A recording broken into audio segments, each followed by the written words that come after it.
दोस्तों सभी रेल यात्रियों के लिए इस साल रेलवे की तरफ से 8 बड़े बदलाव लागू किए जा रहे हैं 2026 में, जिनमें से कुछ नियम लागू हो चुके हैं ऑलरेडी और कुछ नियम अब लागू होने वाले हैं। तो अगर आप भी रेल यात्रा करते हैं तो आपको ये सभी नए नियम, बड़े बदलाव जरूर देख लेने चाहिए। इसी साल पहली हाइड्रोजन ट्रेन चलेगी, 12 नई वंदे भारत स्लीपर ट्रेनें भी चलाई जाएगी और काउंटर टिकट अब आप देश भर में किसी भी रेलवे स्टेशन से कैंसिल करा पाएंगे। तो इन समेत टोटल 8 बड़े बदलाव कौन कौन से लागू हो रहे हैं, आइए एक एक करके थोड़ा विस्तार से देख लेते हैं। पहला नया नियम यह है कि ट्रेन छूटने के 8 घंटे पहले अब आपको रिफंड मिलेगा। जी हाँ, भारतीय रेलवे ने टिकट कैंसिल करने और रिफंड के नियमों को सख्त कर दिया है। यानी अब अगर कोई यात्री ट्रेन छूटने से 8 घंटे पहले तक टिकट कैंसिल करता है तभी उसे रिफंड मिलेगा। पहले यह समय 4 घंटे था, जिसे बढ़ाकर रेलवे ने दुगुना कर दिया, 8 घंटे कर दिया है। तो नए नियमों के मुताबिक अगर आप अपनी यात्रा के निर्धारित समय से 8 घंटे से कम वक्त में टिकट कैंसिल करते हैं तो आपको एक भी रुपये वापस नहीं मिलेंगे, रिफंड नहीं मिलेगा मतलब। हालांकि 24 से 8 घंटे के बीच टिकट कैंसिल करने पर अभी भी 50% पैसा ही वापस मिलेगा। ये नए नियम 15 अप्रैल तक लागू हो जाएंगे हमारे देश में। इन नियमों की कुछ और डिटेल जानकारी आप इस टेबल में देख सकते हैं। कंफर्म टिकट कैंसिल करने पर रिफंड के टोटल ये 4 नियम लागू होंगे। 12 से 4 घंटे के बीच कैंसिल करते हो तो 48 से 12 घंटे के बीच, और इसी तरह से पुरानी लिमिट ये थी और नई लिमिट को ये कर दिया है। ठीक है।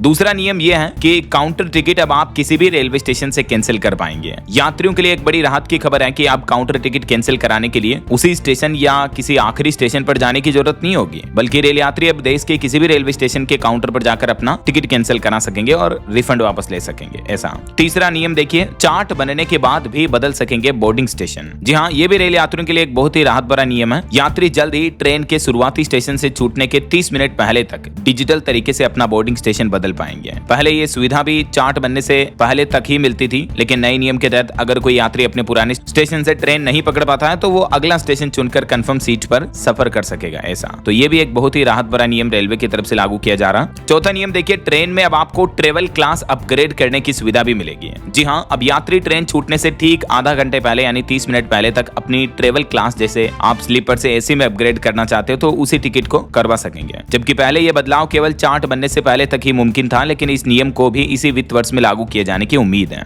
रेलवे की तरफ से जल्दी ये लागू किया जाएगा। ऐसा। पांचवा देखिए, हाइड्रोजन ट्रेन चलाई जाएगी रेलवे की तरफ से। अब प्रदूषण मुक्त सफर का ट्रायल पूरा हो चुका है। जी हाँ, रेलवे का नया डेवलपमेंट और नई तरक्की आपको देखने को मिलेगी। भारतीय रेलवे की हाइड्रोजन फ्यूल से चलेगी अब ट्रेनें। ये कैसे काम करता है सिस्टम, तो हाइड्रोजन में ऑक्सीजन होती है और पानी जो होता है H2O उससे मिलकर जो बनती है, इससे फ्यूल सेल में रिएक्शन होता है, इससे बिजली बनती है और रेलवे की मोटर को पावर मिलती है। तो इससे फायदा ये होता है कि सिर्फ पानी की भाप निकलती है, कोई CO2 या धुआं या प्रदूषण नहीं फैलता है। भारत में अभी हाइड्रोजन ट्रेन का सफल ट्रायल हो चुका है हरियाणा के जिंद सोनीपत रूट पर। यह ट्रेन की खासियत यह है कि 70 किलोमीटर प्रति घंटा की स्पीड से चलेगी। इसका ट्रायल भी पूरा हो चुका है। 8 पैसेंजर कोच इसमें मिलेंगे। ठीक है। अच्छा, अगला अपडेट, नया नियम देखिए, लंबी दूरी के लिए 12 नई वंदे भारत स्लीपर ट्रेनें चलाई जाएगी। जल्द ही रेलवे का प्लान है जून 2026 तक कुछ और ट्रेनें चलाई जाएगी और ट्रेनों के एक्स्ट्रा कोच वगैरह भी बढ़ाए जाएंगे। वंदे भारत स्लीपर ट्रेनों में आपको क्या क्या फैसिलिटी मिलेगी, इनकी अधिकतम स्पीड 180 किलोमीटर प्रति घंटा होती है। आप एकदम कंफर्टेबल सोते हुए इनमें सफर कर पाएंगे मजे से। चलिए अगला 7वां अपडेट, नया नियम देखिए, रेलवे स्टेशनों पर 75 नए होल्डिंग एरिया बनाए जाएंगे जिनसे भीड़ से राहत मिलेगी। नई दिल्ली रेलवे स्टेशन NDLS की सफलता के बाद अब रेल मंत्रालय का प्लान है देश भर के 75 और प्रमुख स्टेशनों पर स्थायी यात्री सुविधा केंद्र बनाए जाएंगे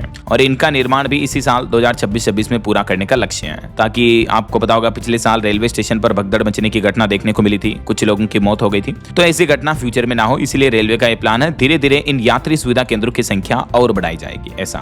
8वां अपडेट देखिए, ब्रॉड गेज नेटवर्क 100% इलेक्ट्रिफिकेशन के करीब पहुंच चुका है। जी हाँ, भारतीय रेलवे अपने ब्रॉड गेज नेटवर्क के फुली इलेक्ट्रीफाई बनाने के करीब है। वर्तमान में 99.2% नेटवर्क बिजली से लेस हो चुका है, जो कि 25 राज्यों और केंद्र शासित प्रदेशों को कवर करता है। तो इस साल 2026-27 के अंत तक 100% रेलवे का इलेक्ट्रिफिकेशन होने की उम्मीद है। तो ये रेल यात्रियों के लिए फ्यूचर के 8 इंपोर्टेंट अपडेट्स और नए नियम, बड़े बदलाव रहे। उम्मीद आपको जरूर जानने मिले होंगे। अच्छा, वैसे दोस्तों आप कौन से राज्य में रहते हैं, आपके राज्य और जिले का नाम मुझे नीचे कमेंट करके बताइएगा, ताकि मैं आपके राज्य के समाचार, आपके राज्य सरकार द्वारा जारी नई सरकारी योजनाओं की जानकारी भी आपके मोबाइल तक पहुंचा दूंगा। और बाकी इस वीडियो को लाइक और शेयर करना, DLS न्यूज चैनल को सब्सक्राइब करके बेल आइकन जरूर दबा देना रोजाना ऐसी इंफॉर्मेटिव जानकारियां, महत्वपूर्ण समाचार देखते रहने के लिए। जय हिंद, जय भारत, वंदे मातरम।